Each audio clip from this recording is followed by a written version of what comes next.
سلام خدمت تمام هموطنای زجر کشیده و عزیز من. یک خسته نباشید به تمام ایرانیای عزیز در سراسر دنیا و در کنار اونا برادرای تاجیکستان، خواهرای تاجیکستان، افغانستان، خواهرها، برادرها که احساس همدردی میکنن و حداقل کلامی در کنار من در سوشال مدیا هستن. چون واقعا بهت میگم من اعصاب من زده به کمر من شب و روز همش دکترم، ورزش میکنم، دروغ چرا بگم؟ دیگه داداش ورزش که دیگه کرک نیست، خارکسته که دیگه ورزش هم نکنی باید خودکشی کنم دیگه. در هر صورت اگه منظورم که نیستم این نیست که نمیخوام باشم، نه، همش کمر بمرم درد میکنه و درگیر دکتر مکترم. آره،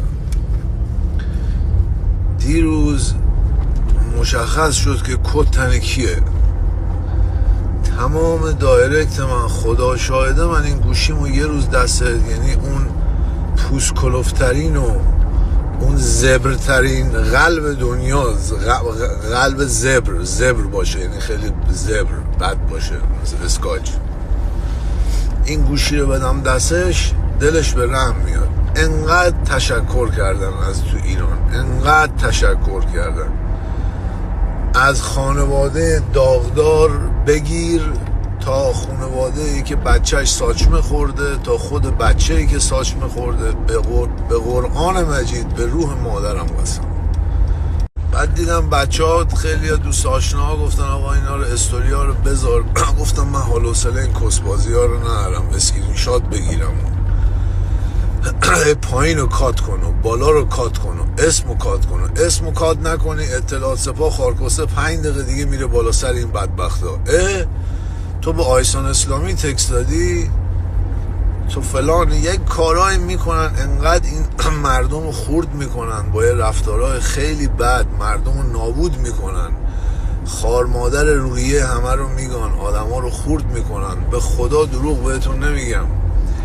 و یه چیزی من به شما بگم، ما همه درگیر آزادی هستیم، درگیر این انقلاب هستیم. توی زندان من هر روز میگم دارن پوست میکنن و من دلیلی که روزی 60 تا استوری نمیخوام بذارم، میخوام یه چیزی باشه که دیده بشه.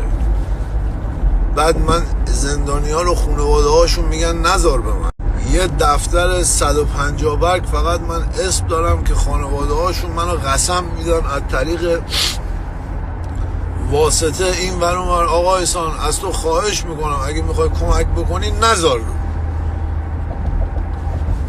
میگه یارو ما رو تهدید میکنه که اگر آیسان اسلامی به هر دلیلی بذاره یعنی شما گفتین، پس اگه 2 روز دیگه بچه‌تون رفت مثلا 6 ماه دیگه پیداش نکردین خودتون میدونه. این چه تهدیدی آخه؟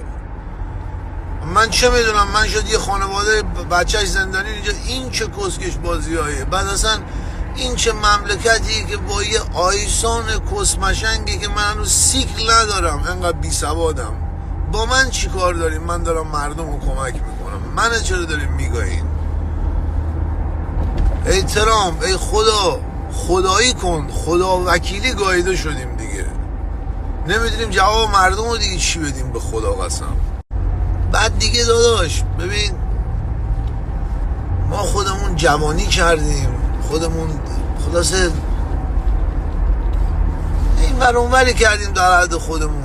آدمای ببخشید کونی زیاد دیدیم، آدمای کونی دختر پسر هم نداره، این جدی بهت میگم، خودتونم رفیقای کونی داشتین دیگه. این کونی ها رو هر کاریشون میکنی باز کونی هن. الان مثلا دیروز تو مونیخ دولت میگه آقا، دولت آلمان میگه مثلا 200,000 350,000 چقدر رفت، 200,000 چقدر. بعد این مجری کسخولن اینا، اصلا من نمیدونم اینا میخوام مردم اینا رو با پیشگوشتی سوراخ کنم بعدن، من نمیدونم میخوام با هم برده از دندونای اینا رو خدای نکرده بکشن. نه، اینا 2000 نفر بودن، هی جلوی در میرفتن میومدن. خار خر من گاییدم. مگه شما فامیل خارج ندارین؟ یه نفر خارج فامیل ندارین؟ خارج فامیل ندارین؟ منی که خودم مال بچه چلندر و بزرگ شده چالوس بودم یه معناز داشتیم آلمان بود دیگه. ما شما که دیگه تو تهران خودتون دیگه مجرین که یکی تو این تجمعات همه که با جمهوری اسلامی فامیلای شما نیستن، دوتا ضد هم هستن دیگه. اینا بهت نمیگن که کونکش این خارکوسه ما اینجا، این فامیل ما اینجاست، این دوربینای مردم این همه آدم رو ندیدین. یه ذره به خودتون بیاین، اینقدر کونی بازی در نیارین. کونی یعنی چی؟ یعنی 24 ساعت کله تو رو بزنن باز بری اون ورتر بگی من کونیت گذاشتم. خارکوسه ولش کن دیگه. اینجا با جمله معروف رو برای مجریای تلویزیون میگم، این شعر تقدیم به مجریایی که با مردم نیستن. عذرخواهی میکنم خانوما، شما یه لحظه برین. میگه هر کی کون داد مرد میدان شد، هر کی کون کرد خانه ویران شد. حالا برو تا تهش. این شعر قبلی رو فقط برای مجریای خانوم هم نگفتم و جسارت نمی کنم، چون اصلا نمیخوام بی احترامی بشه. در هر صورت ایرانی هستیم، حالا اونا خر هستن، انشالله سر عقل میان. ولی مردا رو همون شعری که گفتم، آره این شعر قشنگ سفت یادتون باشه که از این به بعد میخواین حرص مردم رو در بیارین، یادتون همیشه باشه اون گوشه ذهنتون که اگه 10 میلیون ایرانی هم تو تلویزیون که شما رو 10 میلیون نگاه نمیکنن، 1 میلیون نگاه میکنن، بگو آیسی عقاب از آمریکا زد، حرف خوبی زد. شما فقط اون اولش رو نگاه کنین، هر که کون داد مرد میدان شد. آره جمله دومشو ولش کن، اون دیگه در ارتباط با شما نیست، اون مال مردایی که از اینجا اومدن اینور. آره حالا اگه باز دلت میخواد کون بدین، بگین چی شد این کارا اینجوری بکنین، نکنین. آب کلیه شما رو مردم میریزن تو خیابان، پروردگار من شاهده. نکنید.